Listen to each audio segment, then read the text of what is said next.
దేవుణ్ణి సిన్సియర్గా ప్రేమిస్తే రామదాసు అవుతారు. అదే అమ్మాయిని సిన్సియర్గా ప్రేమిస్తే దేవదాసు అవుతారు.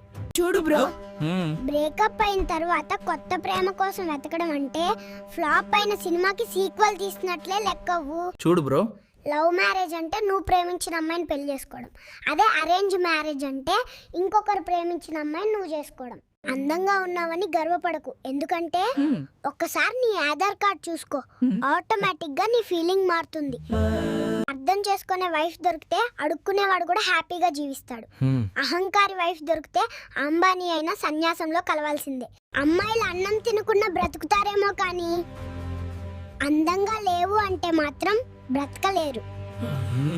జీవితంలో అమ్మాయిలు లేకపోతే హాయిగా బ్రతకొచ్చు అనుకునే ప్రతి మగాడు ఎవరో ఒక అమ్మాయి చేతిలో దెబ్బతిన్నోడే. ఒక అమ్మాయి సైలెంట్ గా ఉంది అంటే పెద్ద 2 ఫ్యాన్ సృష్టించబోతుందని అర్థం. అదే ఒక అబ్బాయి సైలెంట్ గా ఉన్నాడంటే ఆ 2 ఫ్యాన్ కి బలయ్యాడని అర్థం. నా 7th సెన్స్ ప్రకారం మీరు ఇప్పుడు ఫోన్ చూస్తున్నారు. 4 వేలు ఫోన్ వెనక పెట్టి బొటన వేలు డిస్ప్లే ముందు పెట్టారు. అలాగే లైక్ కొట్టి సబ్స్క్రైబ్ చేసుకోండి మామ.